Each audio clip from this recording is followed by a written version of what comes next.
Hi guys!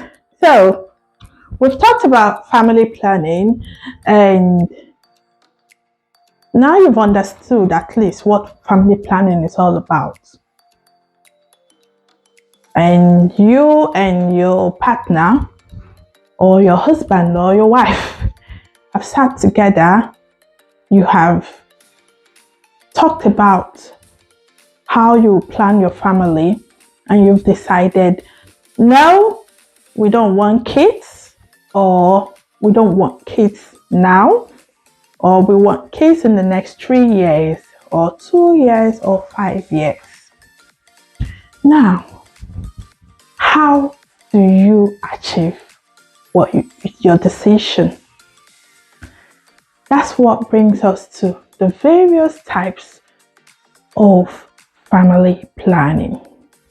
Family planning is actually classified into two major types: the natural family planning and the artificial. So, what is natural family planning? Natural family planning involves preventing pregnancy simply by tracking fertility indicators. By fertility indicators, I mean the various things that lets us know when a woman is fertile, or like say in her most fertile state or least fertile state. And this includes cervical secretion. I don't want to use BB grammar. So cervical secretion, like those mucus that comes out from a woman's cervix, through the vagina. Yes, that is what cervical secretion. And then the basal body temperature. By basal, I mean a person's body temperature at rest. And breastfeeding a baby to prevent ovulation. Well, breastfeeding a baby, so if in order for you to breastfeed a baby, it means you must have been pregnant before. So that part of a natural family planning is for people that have already had a child. So don't fight at this moment, because there are so many methods aside the natural. So by the time you have tracked a woman's basal body temperature, you have monitored a woman's cervical secretion to know when she's most fertile or least fertile, the next thing you have to do is to what? Either abstain from sex, when she's in her fertile state or her fertile period, or if you must have sex during that fertile period, you use a condom. Well, by the time you use condom, it is no longer natural family planning, because you've involved something that is not natural, and you've involved something that alters natural process of conception. Well, and then for breastfeeding will just delay ovulation. And before I dive into this type of family planning and even the others, let me advise: whatever advice you get from the internet, including this one you are watching, it is not the absolute advice. So the best you can get is to go to your doctors, to go to your healthcare provider, and get adequate advice, adequate education. See, now I am going to make this video, and I am trying to make sure that I say a lot of things in a very short time. But when you go to your doctors, when you go to your healthcare provider, be it a hospital, a primary healthcare setting, they sit you down, take all the time, and explain to you in the best language that you will understand. Yeah, even if you need interpreter, they'll get someone to interpret so that you will understand properly. You get all the information thoroughly, and then you are able to make an informed decision on the type of family planning you get. So what we do here is just to, enlighten you so that you get certain kind of knowledge about family planning. But the best thing you can do for yourself is to go to your care provider and get the best education. So, what are the various types of natural family planning? So, we actually have basically two types. And the number one is the fertility awareness method. And this method involves being aware, knowing, understanding a woman's most fertile and least fertile days in her menstrual cycle. In order to be able to know when a woman is most fertile or least fertile in her menstrual cycle, you need to understand what a menstrual cycle means. What does it mean? Well, we're not going to discuss that deeply today. We're going to maybe discuss that as a topic on its own. So it needs a video of its own, or even videos, to explain it properly. So you need an understanding of menstrual cycle, which actually is the first day of a woman's period until the first day of the next menstrual bleeding, which we call period. Yeah, so from the first day of this one to the first day of the next and the first day of the next, so it's a cycle. Like, you just keep going, yeah. So that is what a menstrual cycle is. But there are various phases in the menstrual cycle. The bleeding part is just a phase of it. And you also have the ovulation, which is another phase in the menstrual cycle. So different phases in the menstrual cycle. So you go through this, return to this, and the cycle continues. So aside understanding the woman's menstrual cycle, to know the various phases in the menstrual cycle, and to know how many days you have in the menstrual cycle, when is she most fertile, when is she least fertile, and understanding a lot of all this.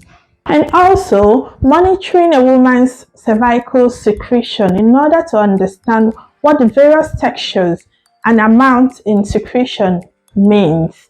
So during a woman's menstrual cycle, there is a time when she gets to secrete more, less, yeah, and then there is a time when the secretion is slimy, thick, and stretchy. You have to monitor a woman's cycle. You need to monitor the secretion during the cycle to be able to understand this. And finally, monitoring a woman's basal body temperature. Basal, a woman's temperature at rest, because it is believed that during ovulation there is a slight increase in a woman's body temperature.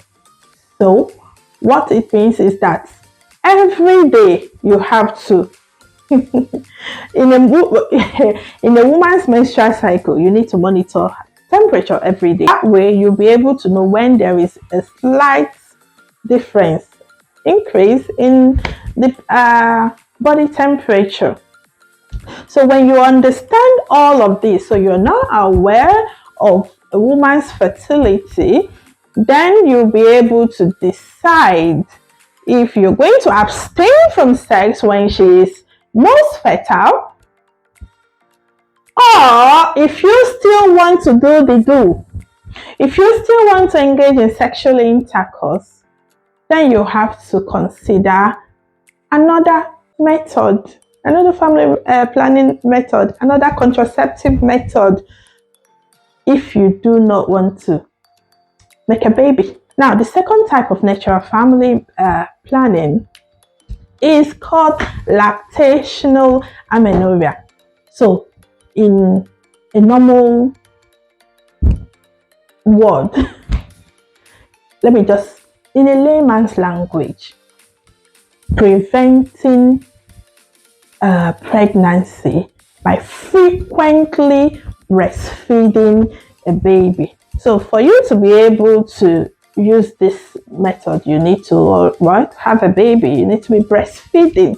And this method is mostly achievable during the first 6 months of a baby's life. That the first 6 months where you do your exclusive breastfeeding, because you need to frequently breastfeed a child. And it is also believed that this method is most effective in older women, because it is believed that older women are less fertile than the younger ones. All right, so now we've talked about the two types of natural family planning, and you all know that now you are aware of a woman's fertility.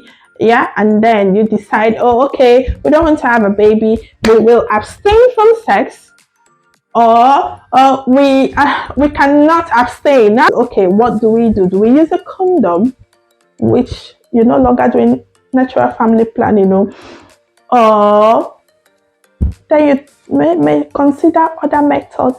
That is where we get into the second type of family planning, which is the artificial family planning.